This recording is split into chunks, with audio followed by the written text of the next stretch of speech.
रोहित का बचपन एक छोटे से गांव में बीता था। शहर में नौकरी करने के कई साल बाद वह पहली बार अपने गांव वापस आया था। अपने पुराने घर में कदम रखते ही उसके बचपन की यादें ताजा हो गईं। पुरानी चीजें छूकर, पुरानी तस्वीरें देखकर उसे अपने बचपन की यादें महसूस हो रही थीं। घर की सफाई करते समय उसे एक पुराना फोटो एल्बम मिला। उत्सुकता से उसने एल्बम खोला और एक एक कर पुरानी तस्वीरें देखने लगा। तस्वीरें देखकर वह हंसने लगा, अपने दोस्तों, परिवार और खुद की बचपन की तस्वीरें देखकर। लेकिन एक तस्वीर देखकर उसकी हंसी अचानक रुक गई। तस्वीर में रोहित अपने दोस्तों के साथ था, पर वहां एक अजीब सी छाया भी थी। वो छाया एक लड़की की थी, जिसका चेहरा धुंधला और आंखें बिल्कुल काली थीं।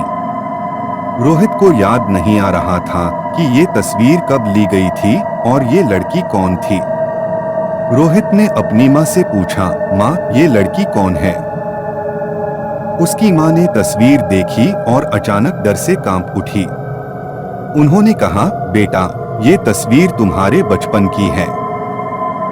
गांव में कहा जाता है कि ये लड़की एक भूत है जो बच्चों के साथ खेलती थी और उन्हें अपने साथ ले जाती थी। रोहित हंस पड़ा, माँ, ये सब कहानियां हैं। भूत प्रेत कुछ नहीं होते। लेकिन उसकी माँ ने गंभीरता से कहा, हमने उस लड़की को कभी नहीं देखा था, लेकिन गांव में बहुत से बच्चे गायब हो गए थे। उस रात रोहित अपने कमरे में सो रहा था। अचानक उसकी नींद खुल गई। उसने देखा कि एक अजीब सी ठंडी हवा चल रही थी और कमरे का दरवाजा धीरे धीरे खुद ब खुद खुल रहा था।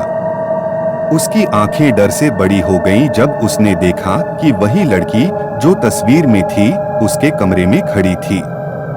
वह लड़की धीरे धीरे रोहित के करीब आ रही थी। रोहित ने चीखने की कोशिश की, लेकिन उसकी आवाज नहीं निकली। वह लड़की धीरे धीरे रोहित के पास आई और उसके कान में फुसफुसाई, तुमने मुझे बुलाया था, अब मैं तुम्हें अपने साथ ले चलूंगी। अगली सुबह रोहित का कमरा खाली था। उसका कोई निशान नहीं था। गांव में लोग कहते हैं कि उस भूतिया लड़की ने रोहित को भी अपने साथ ले लिया, जैसे उसने पहले भी बच्चों को लिया था। और तब से रोहित की याद में कोई भी उस पुराने घर के पास नहीं जाता। यह कहानी एक बार सुनने के बाद हमेशा के लिए याद रह जाएगी।